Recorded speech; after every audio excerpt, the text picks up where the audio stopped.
What is going on, Straight Talk Faithful? Your host, your boy, George Mackay, back in studio again today, and I got a special treat. This one has been my unicorn, if I will, to say the least, because I've been trying to get a hold of her. We've been trying to sync up. Finally, we found the time. Let me welcome to Straight Talk Wrestling, Addy Starr. How are you? I'm awesome. How are you? I'm good. I'm good. I'm finally excited. I'm so excited that we're finally able to have this conversation. We've been trying to link up since last September. Yeah, I'm one of those people that is always doing something like constantly. So yeah, I'm glad we can finally do it. Yeah, I know you're constantly, but right after this, you got yoga. So we got to get Yeah, we got to get motoring. got to do that hot yoga, keep that flexibility in there. I completely agree with you. I, on the other hand, do not do yoga, but anybody that does, I tip the hat to you for sure. It's awesome. I love it. Yeah. I recommend it to everybody. All right. So, Addy, one of the questions I always ask you, if you've ever listened to any episode of Straight Talk Wrestling, you already know where I'm going with this. I call this question the defining moment. It's that moment where you tell me when you fell in love with wrestling. That would have to be when I was 17, and I watched my very first full wrestling show. And it was a wrestling show that probably not many people would expect to be your first introduction. Someone showed me the IWA 95 Japan King of the Death match. That featured the likes of Cactus Jack, Terry Funk. I think Terry Gordy was on it. Leatherface, a few other people. It was just wild. It was one of the most wild things I remember ever seeing in my entire life. Um, and I think it was the moment when you saw the very first backstage promo with Cactus Jack after his first match, and he's like bleeding everywhere and like wrapped in bandages, and he's like screaming at the camera, and he's talking about how like this is like his pain that he's suffering. He doesn't care. He's gonna keep going. And I was just like, what the hell is going on? So I remember seeing it and just thinking like, what on earth is this thing that these people are willing to put themselves through this kind of carnage for? Like, why are they doing it? And the matches were just unreal. Like, there's people taking like face plants into like thumbtacks, and there's people that are being like literally exploded by C4. And I think there was one that was like someone had like lemon juice in like a tub that they got thrown into. It was wild. So that show was what made me go like, all right, this is something that I want to know more about. I want to maybe be a part of one day. Wow. Your first wrestling show is a King of the Deathmatch show. And Yeah. now seeing you wrestle about a handful of times, I could say that I've seen you take some, ballsy risks and ballsy maneuvers in the ring. It all makes sense now. Everything makes complete sense. Yeah, I mean, like I always say, like the way I even move around the ring a lot was totally inspired by me watching Cactus Jack, especially. Like I do this like weird thing where I like kind of hunch over and it's like I'm limping, and it's literally just because that's what I saw when I was like watching him move around the ring. Like I don't have any like knee injuries or hip injuries, but I still walk like he does. So yeah, big influence. That's awesome. You know what? I've interviewed so many fantastic indie wrestlers on the show, and now I get to add you to the list. And a lot of people have mentioned, the Shawn Michaels, the Undertakers, the even a couple people have mentioned Randy Orton, Rey Mysterio, but nobody to date that I could think of has ever mentioned Mick Foley or one of the three faces of Mick Foley. And for you to pick Cactus Jack out of all three, I mean that's huge. Let's talk Mick Foley for a second. Because if you're a big fan, which I could tell you are, out of all the personas that he portrayed over the years, was Cactus Jack the one you kind of drew most of your inspiration from? Or is there a little bit of Mankind and a little bit of Dude Love in kind of who you are in the ring?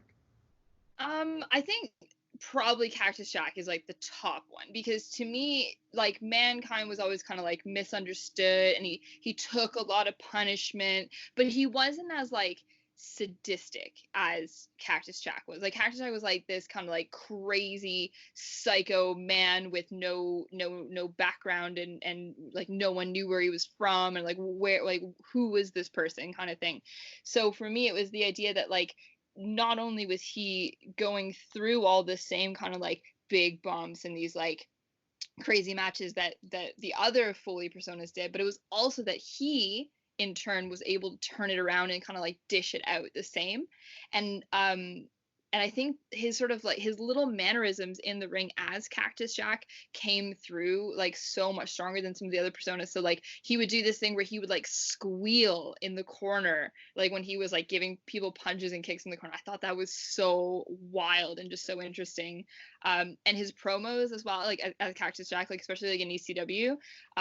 Yeah, some like my all-time favorite promos, like the Kane Dewey ones, are like, oh my god, they're just so they're haunting. Like you watch them and you just feel kind of like shook to the core, and that's really what I was going for when I started wrestling. Was like I wanted to have that kind of like weird, crazy mystique almost that he did. So yeah, definitely my favorite. I can completely tell. And again, as we dive deeper into this interview, it all starts to make a lot of sense. So you fell in love with wrestling with the King of the Deathmatch pay-per-view or event, if you will. When did you start training, or how did you go about training, and who did you start training with? So I started training shortly after that. Shortly after I watched that first one, I actually just graduated high school, so I was about 17 years old, and I was kind of like at one of those points in my life where I was like, I don't really know what I'm gonna do. I didn't have the money to go to school. I didn't have like a job in mind, so I was kind of just floating around. But I knew that I wanted to still do something like athletic, and I've always been a really athletic, sporty kind of person. So someone offered me to go to wrestling training with them, which was actually in Cambridge, Ontario at the time. And I was like, I don't really know anything about wrestling. I never really watched it growing up. Like I said, like that death match was like the first thing I ever saw. So I didn't really know what I was getting into, and I didn't really understand that wrestling was big in like an independent scene as well. I literally thought that there was like WWF at the time or whatever, and that's it. And like there was like Stone Cold and like Hulk Hogan, and like that's all I knew. Literally that was it. So I go to this wrestling training, and the first thing we did was like all these sit-ups and these squats and push-ups, and like probably about 2 hours of just like straight cardio, like trying to make us quit or throw up. And I was like, well, this is challenge accepted, no problem. And because I was already pretty athletic, like I really enjoyed this challenge. And then we got into the actual wrestling part of it, and I really, really, really loved the athleticism mixed with the sort of finesse that was sort of involved in all of it. And after my very first session, like the fact that I hadn't quit in the first couple hours, and the fact that I was so kind of interested in it, my trainer, Eddie Osborne, he was like, can you please come back? Like, I really like it if you came back. And especially, I guess at the time, there were not many women in wrestling in the area. There was maybe like two or three up in like Montreal, Ottawa area, but not really many in Toronto. So, like, it was this opportunity for him to recruit kind of a new female wrestler. So I was all over it, and I trained for about 6 months before I had my first match, and yeah, I loved it ever since then. Ever since I got into it. Well, and it shows. I mean, like I said, I've seen you wrestle a handful of times, and we're going to get into the most recent matches that I've watched you in, but also one of my personal favorite matches of yours. But I mean, I've followed you for a little bit of time now, and I can see it every time you step in that ring. I always, anybody that steps in that ring, I want to give the shout out and the props to, because it's not easy to do what you do. It's not easy to get into the ring and put your body on the line, put somebody else's body on the line, and still be able to tell this fantastic story. And a lot of people don't see it as the art form that it is. And to those people, I say you're all uneducated fools. Because as you and I both know, this is an art form. It is. It's artistic poetry in motion. And anybody that doesn't believe that, like I said, is an idiot. And I will put my stamp on that right now. But in terms of your matches that I've seen you in thus far. One of them I got to see you back was last year, Father's Day weekend. You were at the Chinlock 6 show. I got to see you take on one of my former guests, Jesse Mack. I got to see you take on Madison Rain from Impact. I got to see you take on Beautiful Bia in a fatal four-way match for the Chinlock Heavyweight Championship. And that one is actually one of my personal favorite matches of you. I'm a big fan of fatal four ways. I love them because the odds are stacked against you. It's literally 3-on-1. No matter which way you look at it, it's 3-on-1. And you really have to get that lucky break and that lucky moment to secure the win. Unfortunately, it didn't go your way that night. I believe Beautiful Bia ended up taking the win that night and becoming the new champion for Chinlock. But in terms of those type of matches and that match, I could see right away how much fun all four of you were having. And even though Madison kind of disappeared and left and then came back in the end to try to steal the win, you three, you, Jesse, and Bia put on one hell of a show. And the crowd was pretty packed that night. I mean, it's a pretty decent-sized arena. And I want to say there was close to 10,000 people in that arena that night. And you guys delivered one of my personal favorite matches of the night. So thank you. It's always super fun, especially like working with someone like I had never worked with Madison Rain before, so like that was super cool. And I really like when I get to work with like newer girls as well, so like Jessie Mack and Bia, who haven't been wrestling as long as like myself and Madison Rain. So yeah, we had tons of fun that night. What was one of your favorite spots in that match, if you can remember it all? I mean, I know it's hard. Some of them kind of mesh together. I actually remember one of my favorite spots. It's when I believe you and I believe it was Jessie Mack kind of tag team a little bit on Madison Rain. And she tried to get the three of you to turn on Bia. But it didn't really go that way because you guys kind of were like, oh, yeah, okay, we'll do it. And then as soon as she turned her back, the three of you kicked the crap out of her, which is why she left the ring. Yeah. Well, it's a game of numbers, right? You know, you team up when you can and like you make some alliances, but then sometimes you got to, break that alliance and take it for yourself. And then speaking of most recently, I got to see you at the first Revolution, where I got to see you up close and personal in a very intimate setting. That venue only fits about 300 to 400 people. And I was sitting front row. I got to see you take on another lady that I've been chasing down, and I will get her, Silesia Sparks. Again, the decision didn't really go your way that night, but that match I loved because your power and her power, there was a lot of power moves and a lot of fat. And one thing I got to say about you is your speed. I'm a big fan of speed in wrestling, and you have some amazing speed. The way you two moved around that ring that night was impressive. Very, very impressive. I think, Silesia is someone I've wanted to wrestle for a long time, too. We've known each other probably over 10 years now. So I think that was kind of this, like, culminating of the hard work that she's been doing, because she is, like, so strong and so disciplined. And then like I feel like I've been working pretty hard the last couple of years, so we finally got to like really show off like what we've both been working towards. So I really loved that match. Yeah, and you know what? It's a great thing that Chris is doing and Revolution Women's Wrestling is doing, because they're giving kind of a platform to all these fantastic female wrestlers in indie wrestling. And I'm a girl dad. I got two beautiful girls. They are the light of my life. My 10-year-old, you met her at the last show. And I have my 4-year-old, and she's crazy. I call her the next Ronda Rousey. She literally wrestles around with me all day, every day. So when the time is right, I'm going to definitely get her into some wrestling training.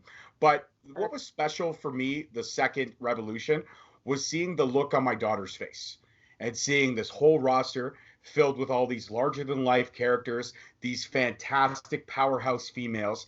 And, bring it down. And she actually had a moment with each and every one of you because she made all of you a bracelet. I don't know if you remember that. Yes. She made all of you guys a bracelet, and she was super excited to give it to all of you. So I guess that spins to my next question. When you kind of are able to have that, 30 seconds, 45 seconds with any young fan, whether it be male or female, do those kind of things, does that make it all worth it? Worth the grind, worth the sacrifices, worth the late nights, the early morning, the traveling? When you have those moments that kind of resonate with you, does that make everything worth it that you've been doing for the last, 13 years? Yeah, I mean, I've been saying lately that right now, a lot of the women that are in wrestling, they don't, especially ones that have started fairly recently, they don't understand how incredibly lucky they are right now. Because when I first started, and there's lots of people who started at the same time as me, that will completely agree. It was so hard for us to have any kind of recognition. It was so hard for anyone to start taking us seriously. Like I just watched for some ungodly reason I watched WrestleMania 20 the other day where they had the evening gown match for some reason. Oh, I don't know why. yes. It was awesome. Yes. Um, and I remember watching, and the crowd was like like they're hooting and hollering and all that kind of stuff. And then on the same show, you had Victoria and Molly Holly do the hair versus title match, and the crowd was just silent for that match. Like they did not care about that match.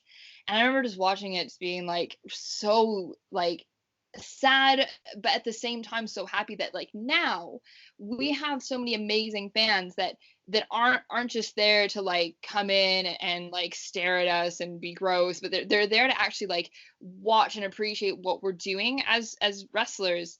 And I've had some incredible fans over the past 10 years, if not longer. I had a fan who's from Germany. Shout out to Chris. He used to come to my shows in England. He brought me Christmas presents. Like he made me a personalized Maple Leafs jersey. Like just like some really wonderful, thoughtful things that they've done.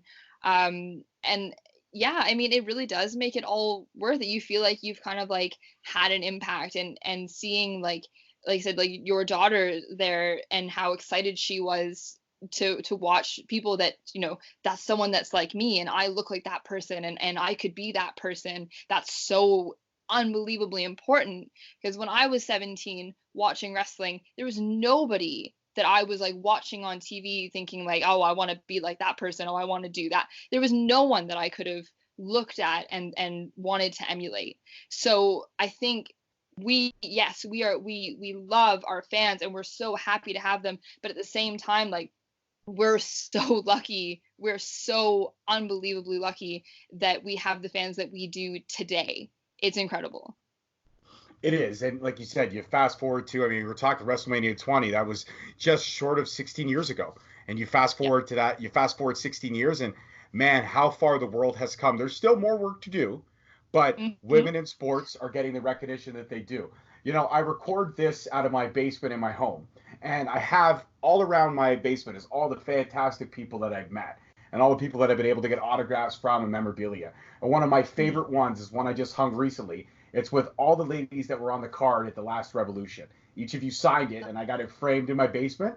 And it's a pretty special piece of wrestling memorabilia. And I'm actually staring at you right now and your signature. And I'm like, I just wanted to make sure that I got it, because if not, I was going to have to say, hey, Addy, we're going to have to meet up again because I got to get you to sign this. But you did. You signed it, so we're good. Yeah.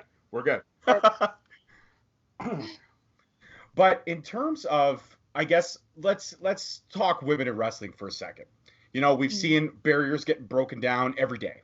We're seeing women, kicking ass, taking names. Last year we saw women headline WrestleMania, which is a huge accomplishment, especially for a girl dad like myself, to see what can happen when you have, a great support system and people that believe in you behind you.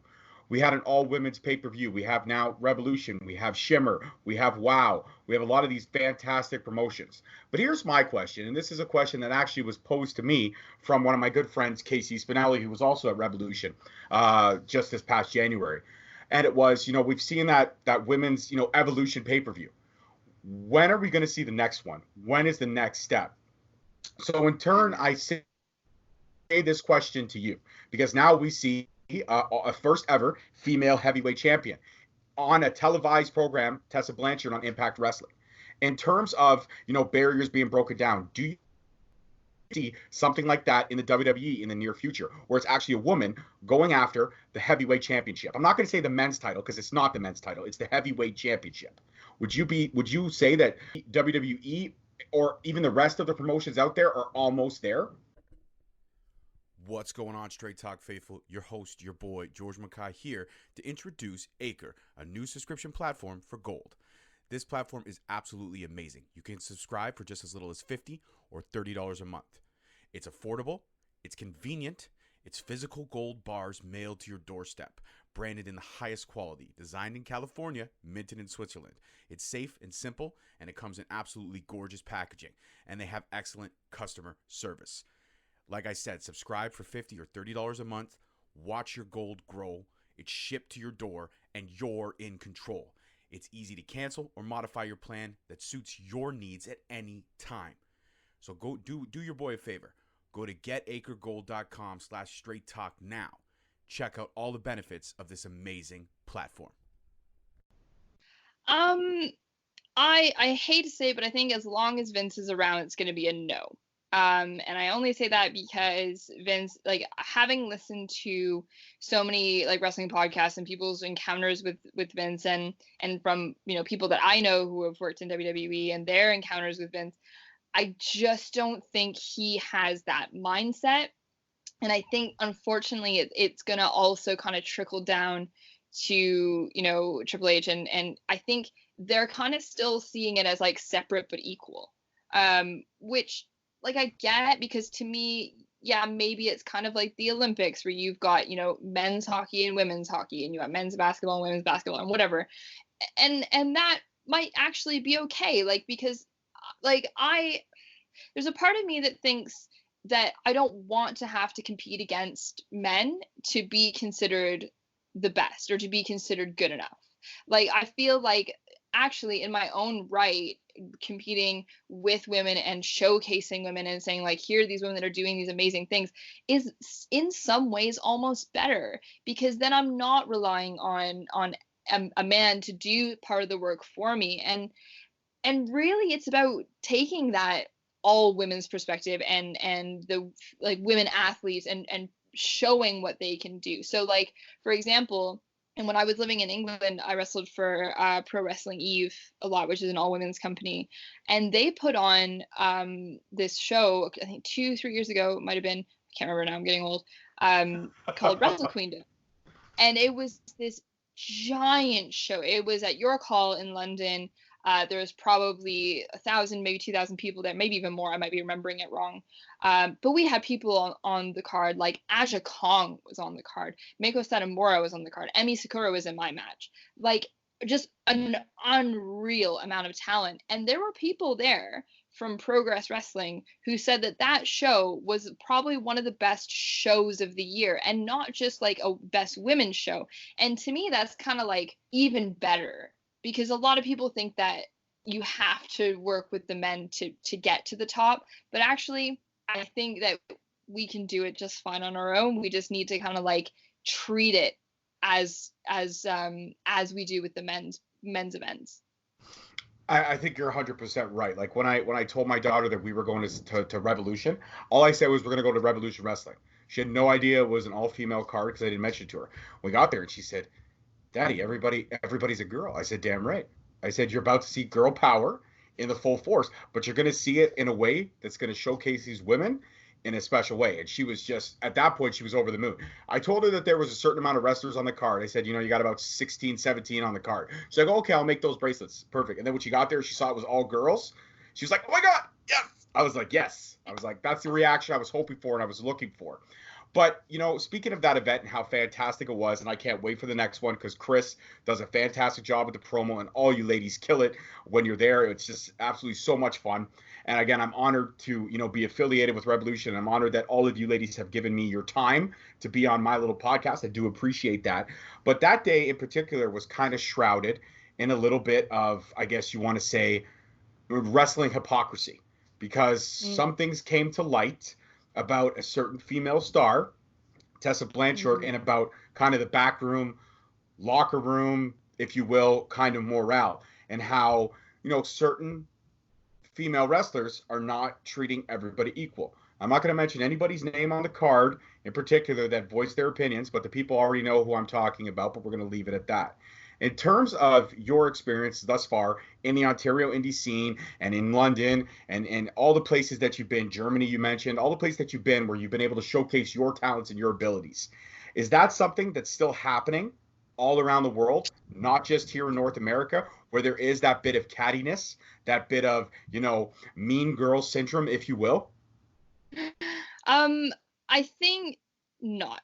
If I'm going to put it bluntly, not really. And I say that because I don't think that it's exclusive to women's wrestling. And I think people are making a big deal out of it because and I'm just going to fair warning that I am like a crazy psycho feminist here. So my friends call me the feminist killjoy. So I'm going to just preface that that there is a tendency sometimes to view any kind of conflict within a women's division as like catty and mean girls, and so people will jump on that and be like, oh my god, is this happening? Oh my god, is this a thing? Oh, I can't believe it. And they turn it into this sort of really big drama.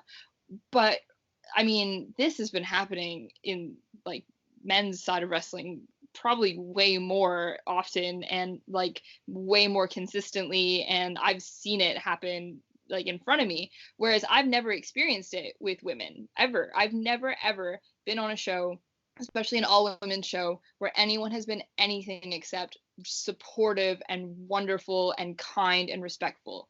So I think it really is a sort of like, not so much that this is a women's wrestling problem. It's a this one particular person is probably kind of a jerk problem. And yeah, I think we need to just leave it at that, and that it's probably just an individual thing, and rather than painting the whole community with it. I think that's a fair point. I do appreciate the answer to the question. I think that's a fair point. I think you hit the nail on the proverbial head, if you will. In terms of your career thus far, because you still got so many more years in front of you, is there something that you haven't done that you are kind of just licking your lips and salivating and hoping that you'll be able to do in terms of maybe a stipulation match, or maybe an opponent on the indie scene, male or female, that you would love to get in a ring with and showcase your skills even more than you already do? Is there something like that, or that you haven't really accomplished yet in your wrestling career that you would kind of like to make 2020 the year to maybe, knock that one out of the park and do it? Yeah, I mean, I think my career is probably winding down because realistically, I'd like to have a long life that's relatively pain free, and that's not really conducive to wrestling for a long time. Absolutely, absolutely. Like I've been really lucky in that I haven't had any major injuries, and I don't really feel in pain most of the day. So we're gonna try and quit while we're ahead. But I think the main thing is it comes down to type of match, place you want to wrestle, and person you want to wrestle. So I've got all three of those in terms of like my like bucket list, if you will. So I've got one person who I've actually never wrestled, which I always still think is absolutely insane considering how close we are in terms of proximity, how often we've been on shows together, the similarities in our styles, and that's Lufisto. I've never wrestled Lufisto, and I have no idea why. So I'm really hoping that before she wraps up, before I wrap up, that we'll be able to have a match, because I think her and I come from a really similar place in wrestling.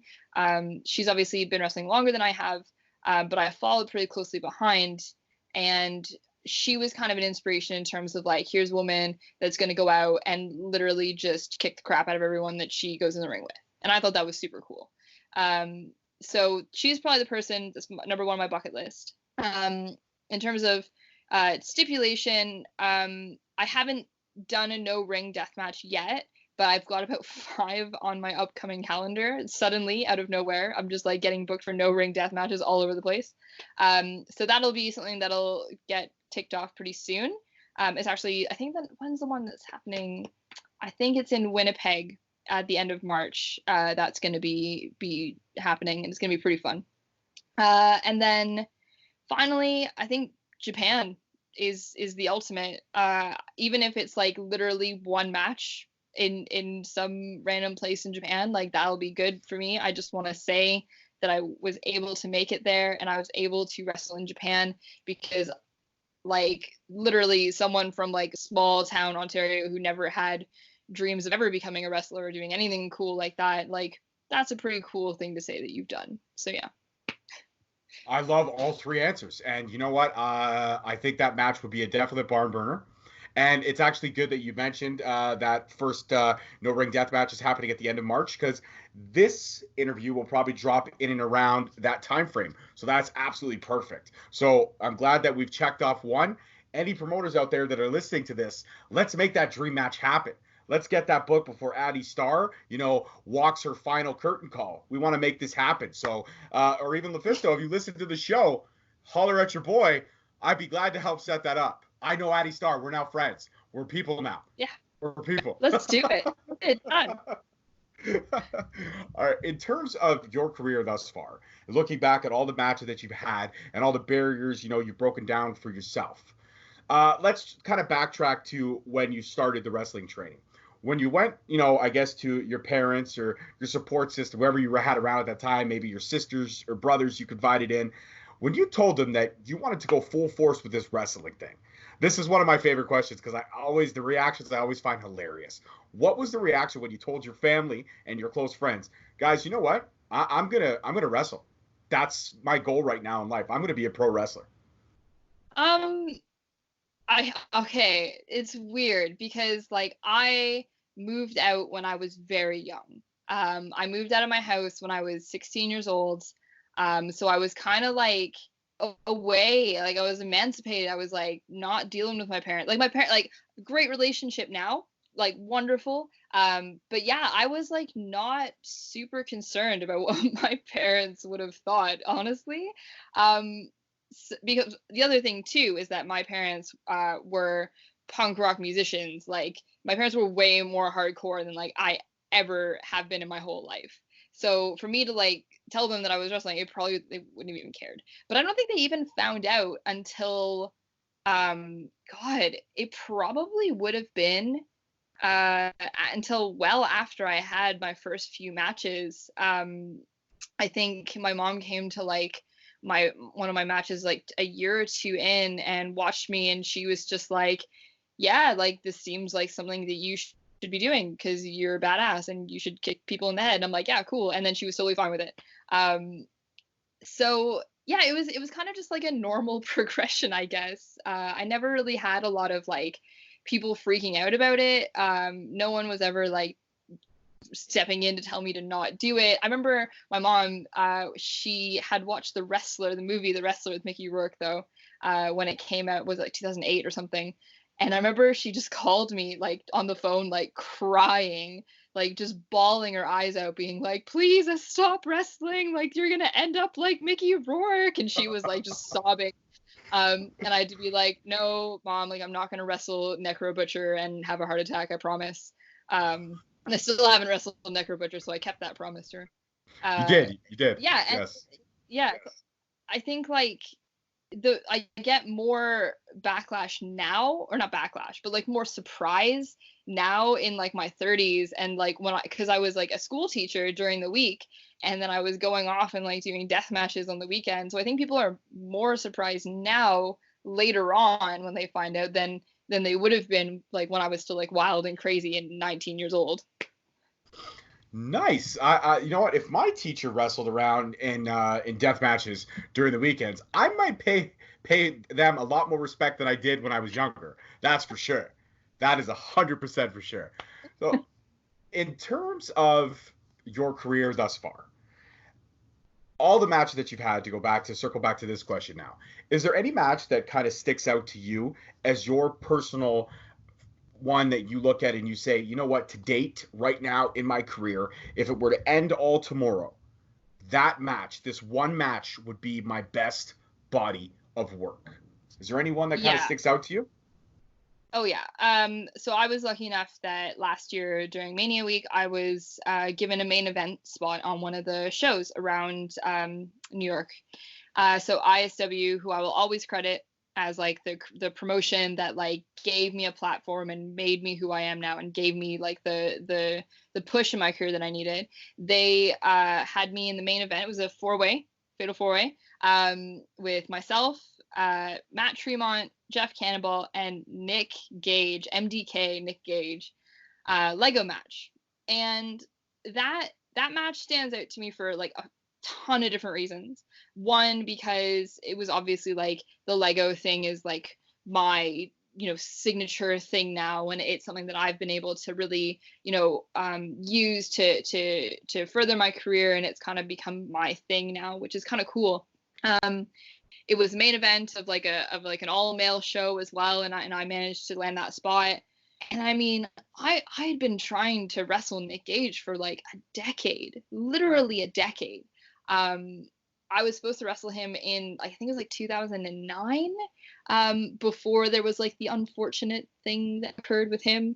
And then to be able to come like literally a decade later when he's like at his peak, when Nick Gage is like the top of the indies right now. He is the most over wrestler in the indies. He is the best wrestler in the indies right now. I will say it. To be able to go in and have this match with him, and to get the kind of feedback that I did from, you know, the social media and from people at the show who said that like that was the best thing that I've seen you do, and to have Nick Gage come to me backstage and go, yo, you killed it. Like he just was like so complimentary. I was like, that's it. Like, I just take me now. I'm dead. This is fine. Because it was just like the best moment, honestly. 100%, that's for sure. And I mean, I was hoping you were going to say that match. I didn't want to spoil it, but I was hoping you were going to say that match because I was actually able to see that match quite recently through a friend of a friend that had it. I'm not going to say how he got it, but he had it. And it was incredible. It was one of actually my, probably, I'll say it. You said Nick Gage is the best wrestler in the indies. I will say this. I will say that's probably one of the best indie wrestling matches I have ever seen. And I've seen a ton of them. And there's a ton that stick out to me, but that one right there, that was a killer. And you're not wrong. Nick Gage is definitely one of the best. I just hope that if he decides to take it to that next level as in a main roster promotion, something where he could become more affiliated, I just hope he makes a decision that's for him and him alone. You never want to make the decision when you're blinded by money. Because if you're blinded by money, you're always going to be Ricochet in WWE getting kicked in the nuts by Brock Lesnar. Sorry. Was that wrong to say? Was that wrong? No, I don't know. Was it? I agree. And Nick Cage is one of those people that like you look at him and you're just like so my boyfriend is like a huge wrestling fan too, but he only ever really watched like WWE and stuff, and he's now come to all these indie shows, and he saw a show that I was on recently in Massachusetts, and Nick Gage was on the show, so he got to experience the Nick Gage entrance live, and he came to me and he's just like, oh my God, like that was the best thing that I've ever seen in my life. Like he was just so enthralled by Nick Gage. So I almost hope that like he never changes. Like he has to just stay like that for the rest of his career. Otherwise I will be like completely devastated. Well, then Addy Starr might have to, if you decide to, hang up the boots in the near future, next couple of years, and he pulls that kind of crap, you're gonna have to come out of retirement and set him straight. Yeah. Oh yeah. No, Nikki and I are like cool now. So like he and I have some like deep conversations, and he's pretty like insightful, and he's like, no, you gotta stay true, man. You gotta stay true to yourself. Like he's like really like he's on the like the up and up. He knows. He's on the reel. I love it. Well, you know what? Next time, if you're having one of those deep, meaningful conversations, you want to slide him my way because I have been trying to get at him. So tell him that that I am the best podcast interviewer you've ever had. Am I wrong in saying that? I got you. I got you. Right. Perfect. And my final question. If there is a small fan out there in the world, male or female, doesn't matter, and they're looking to get into the wrestling business, and they want a piece of advice from Addy Starr, what would be the one piece of wisdom you would pass on to that young fan? I think being a good person goes a lot further than people realize. People backstage in wrestling shows will go on and on and on about, oh, this guy, I love this guy, like this guy's my favorite, he's my boy, or this girl that I've she's the best, like she's a real one, and that kind of like word of mouth, and that kind of like I'm trying to like think like credit, like I'm saying like street cred or whatever, but like that like cred of like being a good person to work with is so valuable. Because there's like 1,000,001 people that are like really good wrestlers and that can go out and have a great match.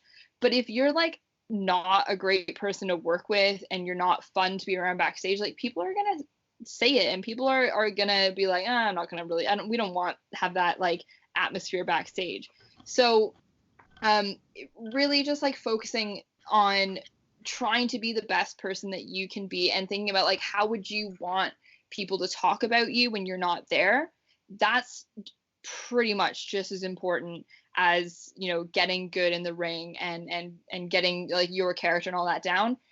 Still, you got to be a good person at the end of the day, you know. No, I think that's fantastic advice, and you're right. And it's much like, yeah, I don't think that just goes with wrestling. I think that goes with life in general. I mean, I've been able to land some fantastic guests on the show, and now I can add you to that list. And that's because of a reputation of being of the utmost professionalism, and above all else, having a pretty sweet radio voice. I'm not going to say I'm Howard Stern, but I got a pretty sweet radio voice. It's blessing, blessed, you know, hashtag blessed. Hashtag blessed. Thank you very much. All right, Addy, I want to take this time out to thank you again for being on Straight Talk Wrestling today, and to officially let you know you are now a member of the Straight Talk family. Anytime you want to come back on the show, I would absolutely love to have you, because this was a fantastic conversation. Awesome, man. Thank you. It was really fun. It was really good. Really enjoyed it. I'm glad you did. You take care. Go enjoy your yoga, and we will chat very soon. All right. Thank you so much. All right. Bye-bye. Well, guys, what can I say? That was Addy Starr. She was absolutely just fantastic. Such an amazing person to talk to. Such a real great candid interview, as I always deliver. And hashtag blessed, like she said, you know what I mean? To finally lock her down, scratch her off the list is huge, huge, huge. Hopefully down the line in a couple years, we'll get her back on the show and discuss a few more things that she may have accomplished since then. As always, I'm your host, your boy, George Mackay. Thank you so much for listening today. Don't forget to follow the socials for next week's episode, because I'm never going to give you a hint. Follow the socials on the Monday, and we will let you know who is coming up this upcoming episode. So, you know, thank you guys so much for listening. As always, take care, peace, love, and wrestling, and I will see you guys next week. Peace. Thank you for listening. Tune in next week for another episode on Spreaker, Stitcher, Spotify, iTunes, Google Play, and iHeartRadio. Also follow us on Facebook at Straight Talk Wrestling, on Instagram at Straight Talk Wrestling, and on Twitter at _Straight Talk. And for all our merchandise, you can search us on ProWrestlingTees.com.